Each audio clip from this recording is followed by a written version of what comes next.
I'm Frank Vaughn. It's May 28th, 2025, and in my continuing quest to help people understand the levels of decay that this country is in right now, we have to focus on justice to begin today's broadcast.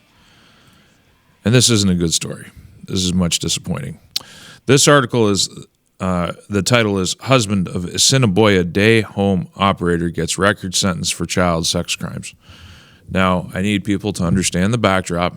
We've talked about C-75 and how it was passed into law and how it created the catch and release bail conditions that we have now, which have flooded our streets with criminals, taken away mandatory minimum sentencing, made it easier for child traffickers, reduced gang crime sentences. C-75 gutted the justice system. So even if the police do their jobs, the justices are turning criminals loose back on the streets. It's a terrible situation, and it's flooded our nation with crime. If you look at crime rates in Canada, they've only gone up under the Liberal government, and lo and behold, they've been reelected again. So get used to more of it.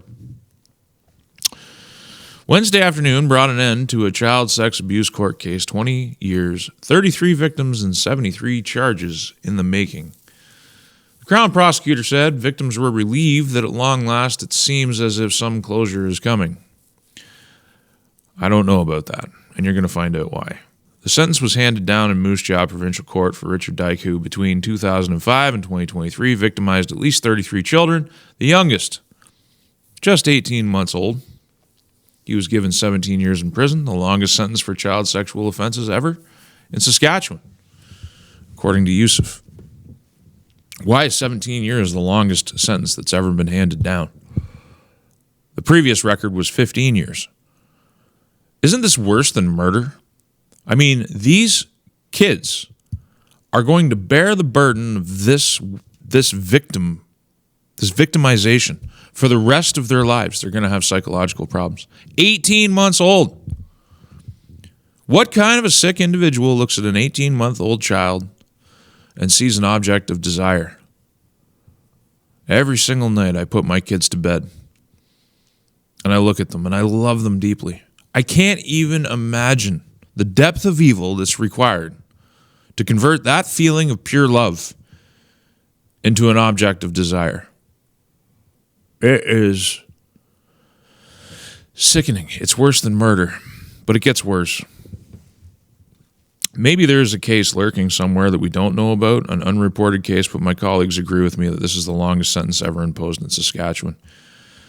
Now, here's the sad truth. He won't serve 17 years. We'll get into that because he's already been in jail since 2023 when he was arrested, and he gets credit for that. So the sentence is already reduced by a little over 2 years. Now, we're going to skip all this. We're going to go right to the end before we get into how long he might actually serve because the article doesn't tell you. It doesn't do the math. Orders in addition to the 17-year sentence include a firearms prohibition, a lifetime order for the sex offender registry, and an order not to contact any of the victims. The sex offender registry is useless because it's not public, unlike in other nations. The privacy of sex offenders is protected as soon as they leave jail. So the police will know where they are, but they have perfect freedom of action in public to reoffend, which they often do in Canada. You, as a person just living your life and being a citizen of this nation, have no right to know other than at the moment of release. As I've highlighted on this channel, because I can do this every single day. Not with sex offenders, but with criminals of every kind. I can pick another one that's been pushed out onto the streets, and you're informed that they're on the streets. You might be given a neighborhood that they'll be living in, and then that's it. Your right as a citizen to know where the danger is denied you as we protect criminals. That's what we do in Canada. But, as I said, it gets worse. This 17-year sentence, can you guess when this individual is going to be eligible for parole? October of 2028. Now, for those of you who can't do math, it is 2025. That's roughly 3 years. Now, he may not get parole. He has to go before a parole board, and they have to make a decision. But given the backdrop of how most of these people gain early parole if something's not done with them in jail by the people in jail interested in justice, meaning the other fellow inmates who often deal with these sick people in their own way. If he's actually still there and breathing in 2028, he'll go before a parole board and they may decide to release him 3 years before he's eligible for release. That's Canadian justice. In a not entirely unrelated matter, the King was here. At great expense, not to himself, but to the Canadian taxpayer. And as you can see in the picture, our new Prime Minister sat like a good little supplicant next to the King of this country, who is the real head of state, through the Governor General's office, which Carney rules. And we'll get into that a little bit more next, but nowhere in the Canadian press are we reminded of Charles's close association, not just to Jimmy Savile, but also Peter Ball. Now, Jimmy Savile first. Charles met Savile through shared interests in disability charities, particularly Savile's work with Stoke Mandeville Hospital. Savile was his informal advisor from 1986 to 2006. Now remember, Jimmy Savile, for all the heinous crimes that he was exposed for doing, it was all done after he died. So he effectively lived his life as a grotesque pervert, serial abuser of children, manipulating his public status to put himself in positions where he was close to the vulnerable so that he could exploit them. And a lot of people knew what was going on and did nothing. He lived his whole life, he got away with it and died. And that's a shame that we can't get him posthumously. Charles wrote letters to Savile seeking guidance on speeches, royal family conduct, and public engagement. Savile had frequent access to St. James Place and visited Charles' home in Glencoe in 1999 for a private meal. Savile drafted a media relations handbook for the royals, parts of which Charles shared with Queen Elizabeth and Prince Philip. Very high positions, family involvement. Charles asked Savile to advise Sarah Ferguson and act as an informal counselor during his marriage issues with Diana. Now, Charles says he wasn't aware of Savile's crimes. But another individual, Peter Ball, was a serial abuser. Charles' relationship with Peter Ball maintained a long-term friendship with Peter Ball, former Anglican bishop to Lewes and Gloucester. Ball described himself as a counselor to royalty and boasted of his connections with Charles. Charles corresponded with Ball for over 2 decades, starting before Ball's 1992 caution for gross indecency. Charles arranged for the Duchy of Cornwall to purchase a property for Ball and his brother, Michael, to rent after Ball's resignation. Charles wrote letters to Ball, including one in February 1995, expressing sympathy, stating, "I feel so desperately strongly about the monstrous wrongs that have been done to you." He was cautioned in 1993 for gross indecency with a 17-year-old boy. In 2015, Ball was convicted of sexually abusing 18 young men over 3 decades. Abuses included naked prayer rituals, beatings, mutual masturbation, often under the guise of spiritual guidance. Disgusting stuff. And Charles sympathized with him and thought that gross wrongs were done against Peter Ball's character. And that's not to mention the royal family's links to Jeffrey Epstein, which have been commentated on by a lot of people. Now, of course, the Canadian media has a distinct lack of curiosity and doesn't really want to tell the story about our king. And this is just the tip of the iceberg of questionable associations. We just fawningly support him because King Charles III defends Canada's sovereignty and speech to open Parliament. Is Canada really sovereign? We've looked on this channel at Chinese Communist Party infiltration of this country. We've talked about how our assets and natural resources, our national wealth even, has been sold off to the highest bidder, foreign countries. How we have CCP police stations operating on Canadian soil. We train their troops. We have a huge money laundering problem for foreign terrorists. That Canada has become an international clearinghouse for crime. That's just the tip of the iceberg. Are we really sovereign? More importantly, are the people of Canada really sovereign? When all you get to do is mark an X every now and again for parliamentarians, which are not your government. The king is your government. The governor general is your government. The cabinet, which is appointed by parliament, is your government. They're going to rule throughout the summer. I'm going to show you some articles so you understand that while Parliament is back in recess, it's only in session for 3 weeks. While Parliament is back in recess, the government is going to continue to rule because Parliament is not government. Cabinet and the Governor General are government. Are we really sovereign? When we bow down before every United Nations edict and every desire of the World Economic Forum, when we now have a prime minister that is very interested in European integration, not in Canadian sovereignty, not in North American sovereignty, but in European integration and torpedoing the relationship with the United States, are we really sovereign? When we have mass immigration, when we have medical assistance in dying, as we call it, targeting our seniors and our mentally ill while we now have 1.6 million immigrants in this country that are permanently disabled. Are we really sovereign when we're becoming overrun? Are we really sovereign when Canadian citizens of every ethnic background, race, color, and creed can't get jobs with some of the biggest operating corporations in this country, which are foreign-owned largely, because they only hire temporary foreign workers, that is, foreigners who don't have citizenship, because you as a taxpayer subsidize that hiring. So not only can you not get a job so that you can pay taxes, if you manage to find a job with someone else, the taxes that you pay are going to subsidize corporations to hire cheap foreign labor. Are we really sovereign? King Charles is defending that process. Now, just for the record, I'm a very happy man. I have a happy life. I got beautiful kids. I got a wife. I've never considered self-harm. I'm not suicidal.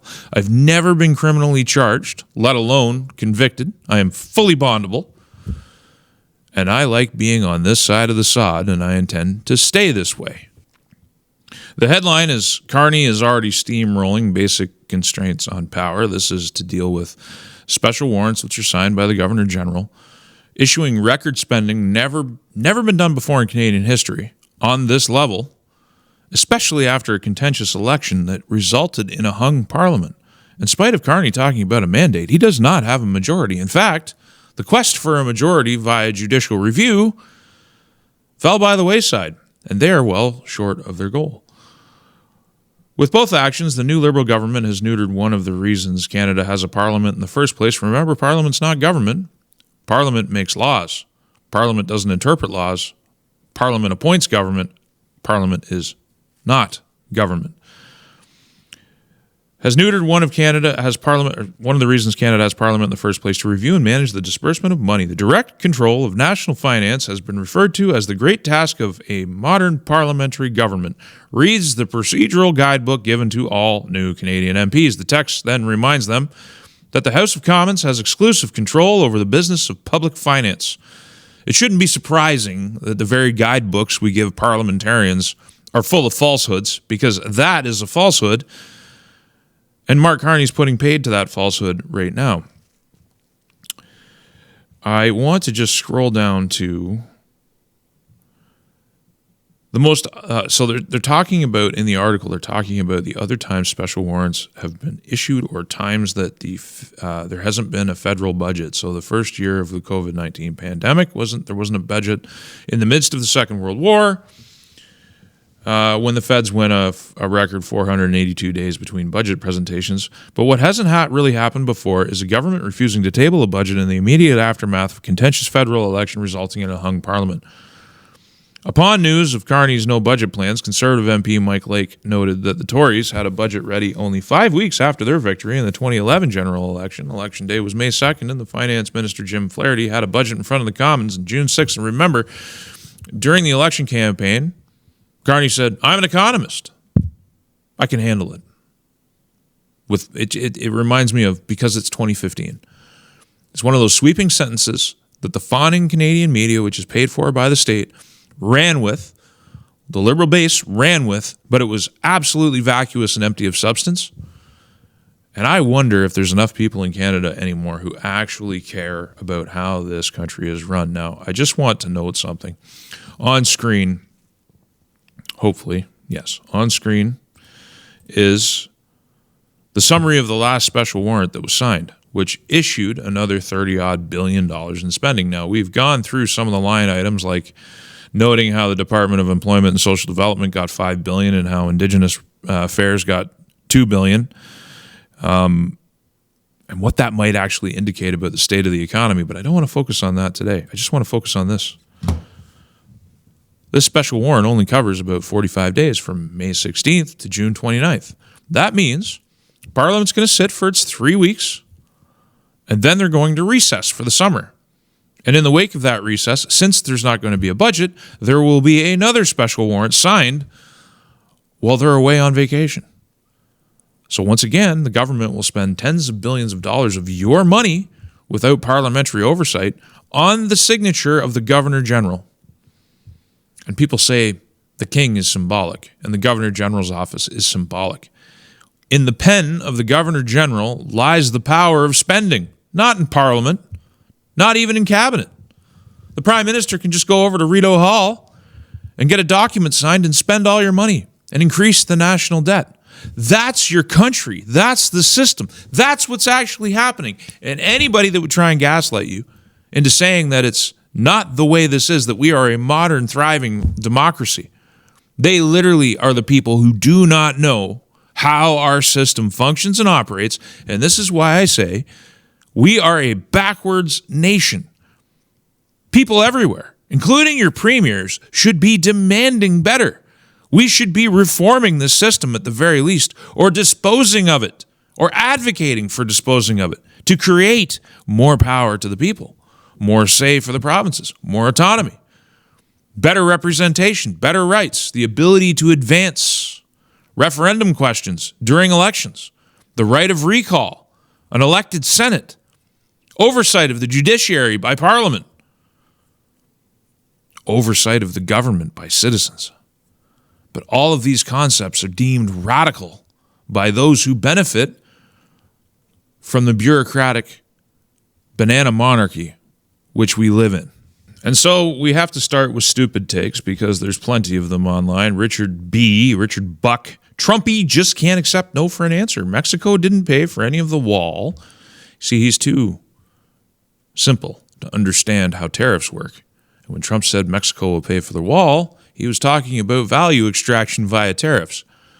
And Canada will pay its fair share for NORAD, as we always have.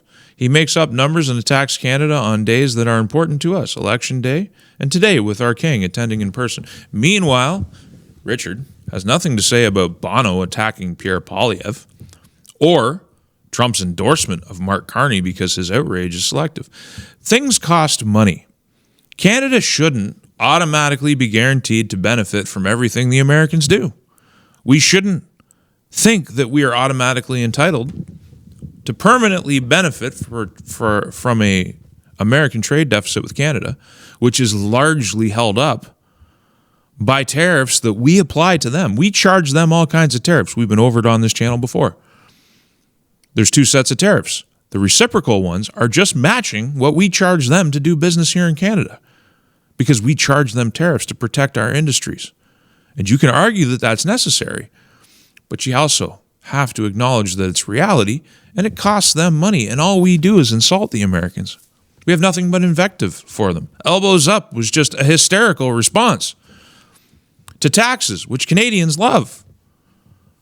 We're such an overtaxed, overburdened nation. We love applying tariffs to the world. We're one of the most heavily regulated markets on earth, or at least in the Western world.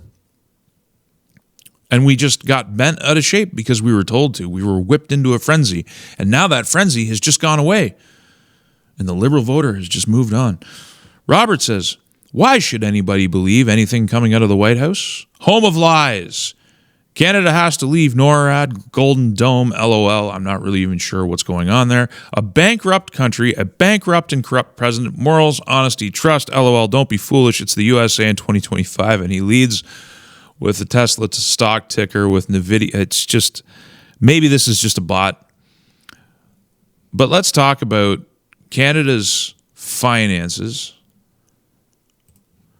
Canada had third largest increase in total government relative to the economy among 40 high-income countries. The deterioration of Canada's finances internationally in recent years, governments in Canada greatly expanded their role in the overall economy through more debt-financed spending.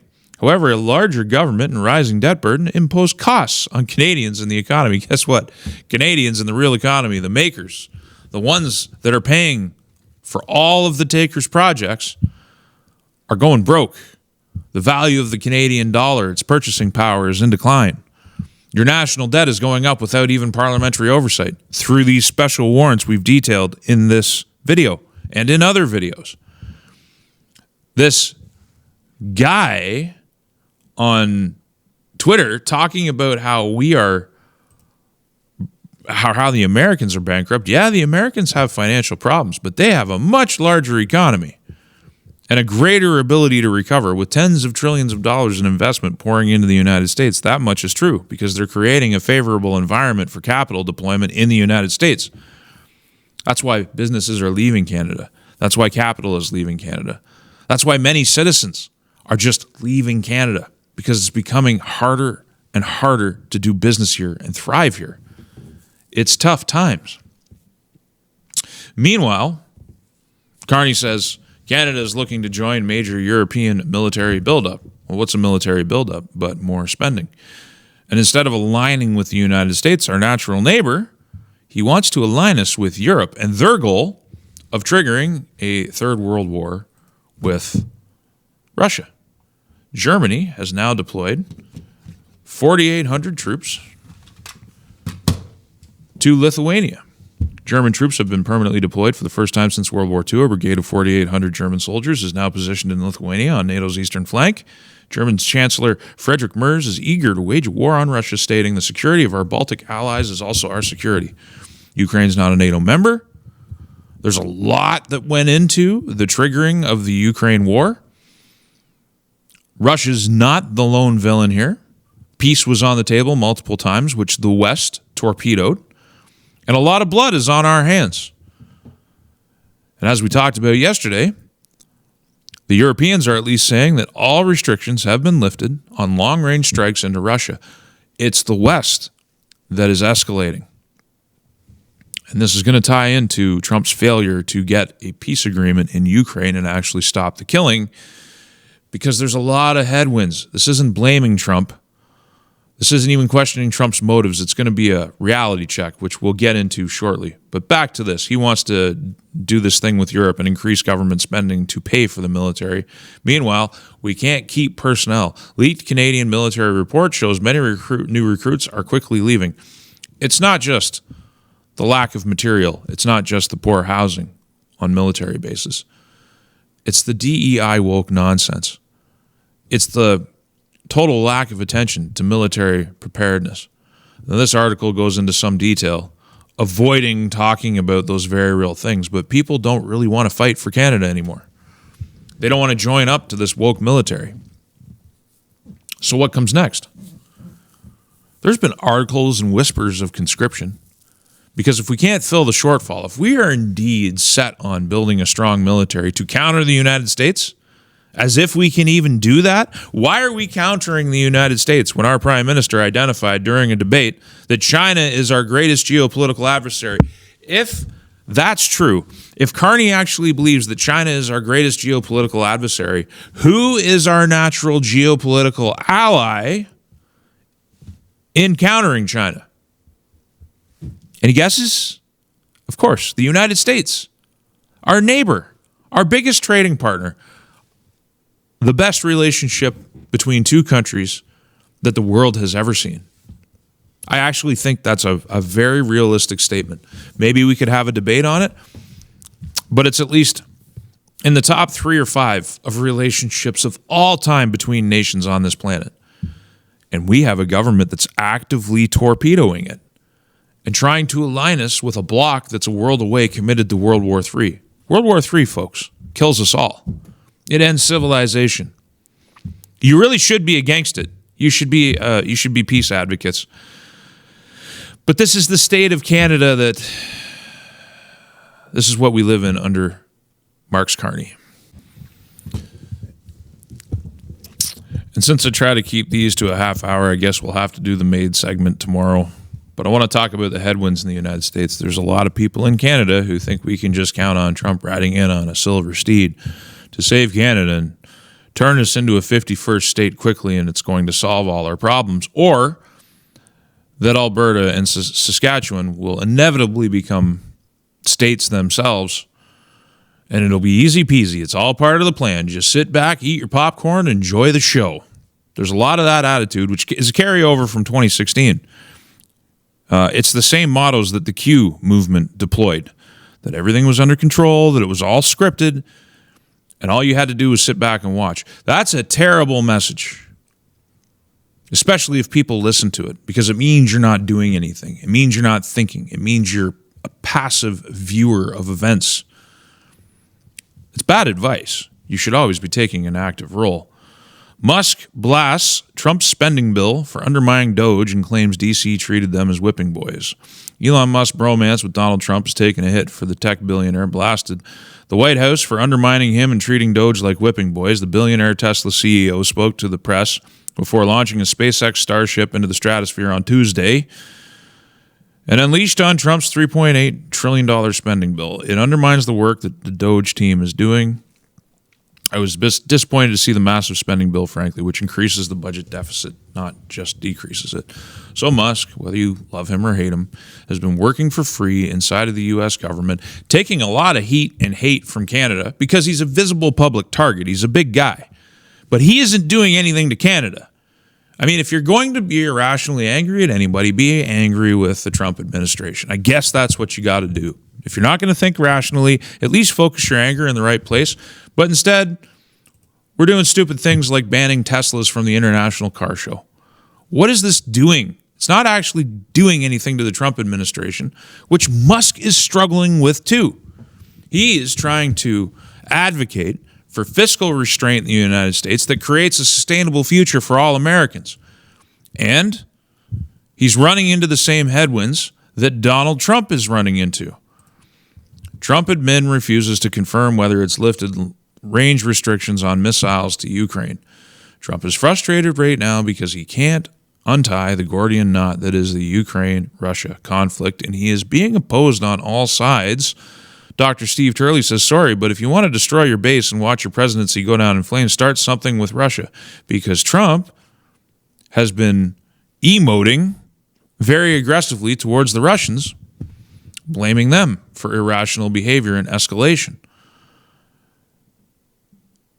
All of this is to say, I don't necessarily want to get into this too deep, but Trump is having some problems delivering on his promises made during the election campaign, similar to the headwinds he ran into in 2016, which derailed a lot of his presidency. Now, these are early days. Maybe he's got more control of the situation. I've highlighted before that this second administration, he has more power and more knowledge than he had in the first administration. If you believe his intent is good, then that's a point to celebrate. But the fact is, things are getting bogged down in a different way. He's got a judiciary that's fighting him actively, opposing his executive orders and delaying them. And that's going to continue. We are now in May. He was sworn in January. Very soon, he'll be 20% of the way through his administration. This first year of his term. Time is slipping by. That's the only thing I'm trying to do the math in my head of exactly what percentage of time has passed by. It doesn't really matter. Time is slipping by, and the agenda is getting bogged down, and many things have disappeared off the radar. Where are those Epstein files? What's actually happening? The deep state's not going easy. And to the point of Canada, counting on the Trump administration to save us from our own problems is super foolish. Now, this is the CBC, because the attack is turning to the separatists. Separatists say Alberta's culture is rooted in traditional values. Many say those values don't define them. If you've ever lived in Ontario, as I have, and then you come and you live in the West, you'll identify right away how different things are here. This is a distinct society. Western Canada is its own thing, particularly rural Western Canada is its own distinct society. It's agrarian, it's Christian, it has deeply rooted family values. These are things that are disappearing in the cities and across this country. Bloc, and they open this article by quoting Bloc Quebecois leader Blanchette, said earlier this month that if Alberta were to separate from Canada, it would first have to define itself as a nation with a distinct culture. I'm not certain that oil and gas qualifies to define a culture. Why are they quoting a separatist? And why is a separatist defining who can separate from this country? This is CBC at their most biased. Now remember, this country is run for the Laurentian elites. A lot of them live in Quebec and Ontario. So it's not really surprising for anybody that's paying attention.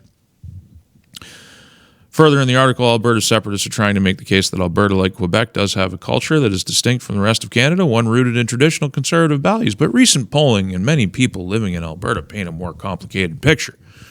Talking about the cities, where all that mass immigration is landing. The population of both Alberta and Saskatchewan is growing from largely developing world sources that don't share our cultural values. We have the same problem that the rest of the nation is facing, and that is that in the cities, the culture that has actually built these places is being replaced and phased out. And so if you go and you ask those people questions about what defines, if you're asking people who just got here what defines the place that they live, they're going to have a very different answer from those who have lived here for multiple generations. What makes Quebec a distinct society? Language?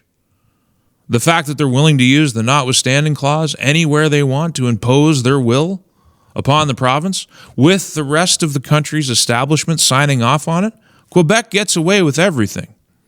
But anytime the provinces raise their voices and try to claim the same rights, it is a wall-to-wall sea of articles like this, pushing back and pushing down that autonomy movement.